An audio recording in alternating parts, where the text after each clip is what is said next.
Hello, ServiceNow world. This is Daniel Slocum. I'm creating a quick video here to talk to you about how to move user or device allocations when you've upgraded or retiring and putting in place a new software entitlement.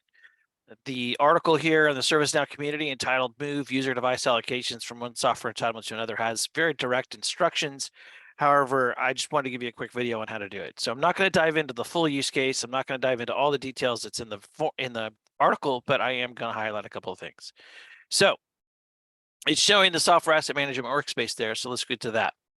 Here in the Software Asset Management Workspace, you're going to navigate to License Operations, and you're going to filter for your old and your new software entitlement. In this situation, I have the same software entitlement twice. That's very strange. The numbers are the same, but I'm on the device allocations. There you go. So live video, right? Things happen. I'm on the asset tag ET10021 and asset tag 10048. I've pre-filtered for those, and that's what I have showing. So 21 is my old one. It has two device allocations. Obviously, in your situation, you're going to have hundreds, if not thousands. And I'm going to move these two device allocations to ET0048. So in order to do that, you need to identify the sysid. We're going to use that in a script in the script's background. We're also going to talk about one of the optional use cases that you can do to make this a little bit simpler.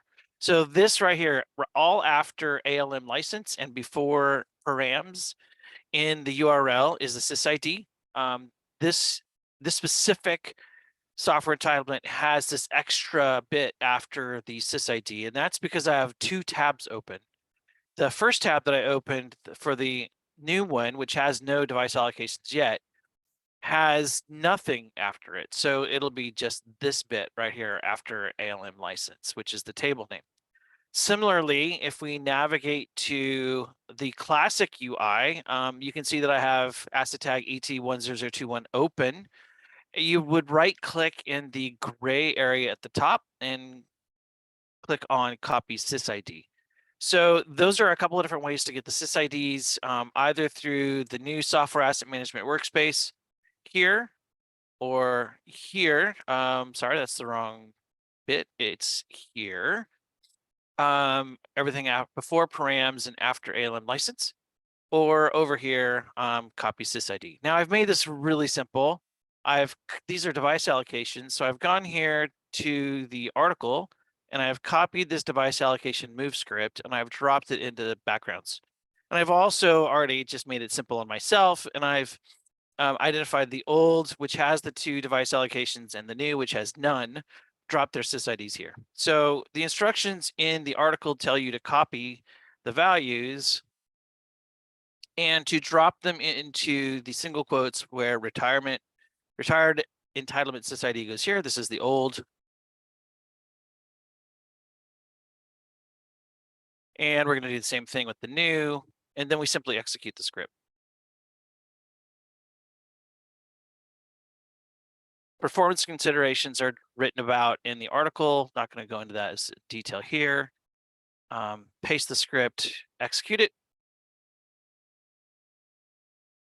So it says we have updated ALM title and asset, and we've updated ALM license. So let's go back and look. If I refresh this being the old, we're on the new. If I refresh this, excuse me, we're on the old. Now I'm going to go to the new.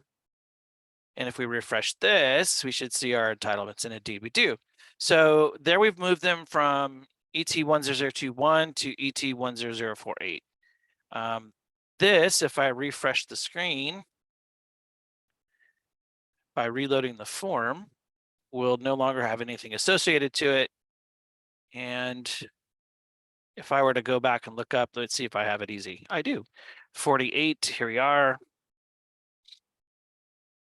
Click on device entitlements, it's here. Now, this is one thing to think about if you've installed the Software Asset Management Workspace and you want to use this form. Note that it has device entitlements here and device entitlements here. It's showing in under this second section.